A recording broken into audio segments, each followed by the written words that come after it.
Hey there, Caleb here, otherwise known as Statureman with Statureman Custom Holsters. Say I've fielded some questions recently from some recent customers that are configuring the loops on their holsters, and I wanted to do a real quick video on how to properly configure the accessories and the loops that are coming with your holster. And got these here that I recently put together, and I've seen some of my customers put these together in a couple of different ways, and I wanted to point this out. First thing to note that whenever you find your ideal configuration for your modular holster, because you can adjust the cant by adjusting these up and down. You can move these from side to side, and get a few degrees in either direction by placing them up or down, and that obviously that's one of the advantages of this design. But I wanted to point out here, once you've got that, as I was saying, once you've got that, you want to put some Loctite or some sort of non-permanent thread locker. Non-permanent. It's typically the blue color if you're going with Loctite. The Loctite's going to be on my website soon. My supplier sent me the wrong color. Thankfully, I recognized that before I started selling any, and I've got a new shipment coming. So those are going to be on the website soon in little vials that you can get. The Loctite stuff is pretty expensive, but I wanted to show you guys here how this was put together, just to help some additional questions. So on the standard belt loops here, and this is assembled here, I'll just pull it apart. Note that the Phillips head screw goes in the front, and then in the and I don't know if you guys can see that here, so I'm going to take this together completely. But the way this is put together is and when you get it, I do pre-assemble them to let you know. But some people, I've seen some issues with this. There is a small rubber O-ring. It looks like I'll have to pick a new one up off the shelf here, but there is a small rubber O-ring that's packed along with it. And if you guys are taking these out, putting your soft loops on, I'm hearing some people having some trouble with this. So in terms of putting this together, the belt loop obviously goes in the back. It is a little bit difficult, and I've done this with some other manufacturers. You're gonna kind of have to hold the O-ring in place and put the belt loop in. The Chicago screw goes in from the back with the O-ring in the middle, and then you're going to be putting the half-inch threaded screw from the front.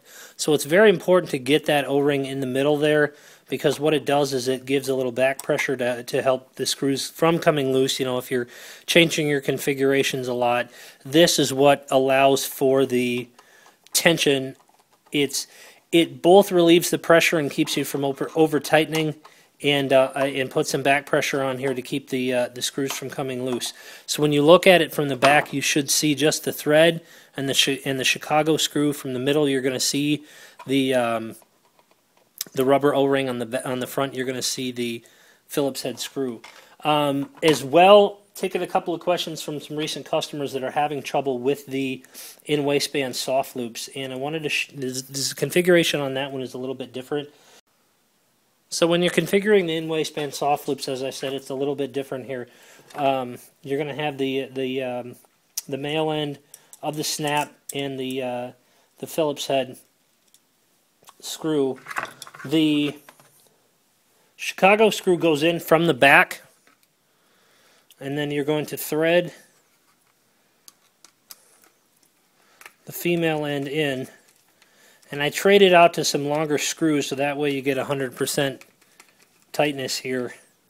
Some guys have said that they're having trouble getting this snap for the first time. First thing is, it is important to get this thing tightened down. You don't have to wrench on it like a gorilla, but that is relatively important to get that tight. The thing that actually holds this snap on is down at the bottom here. And so the process is starting from the bottom and then kind of rolling with your finger, rolling up to snap it. And then later on, so obviously when it's on your belt, you just come with your thumb and you can snap it right back off. If you don't tighten the threads up on this tight enough, you're not going to be able to get it snapped, and you're not going to, and it's going to give you a little bit of trouble. It does loosen up. Obviously, it's metal.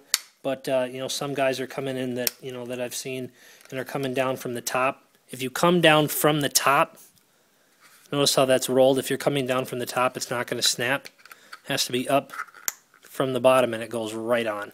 So hopefully that helps you guys out that are having some trouble with this. Obviously, I warranty all of my products, so if there is a legitimate issue, obviously let me know about it, and I'll get you taken care of on that. But important to get these things configured, so you can be a happy customer. Obviously, I don't want to be doing a lot of warranty exchanges. But as you can see there, rolling up from the bottom, it holds perfectly. So good luck. Appreciate the time here, and we'll see you later. Thanks.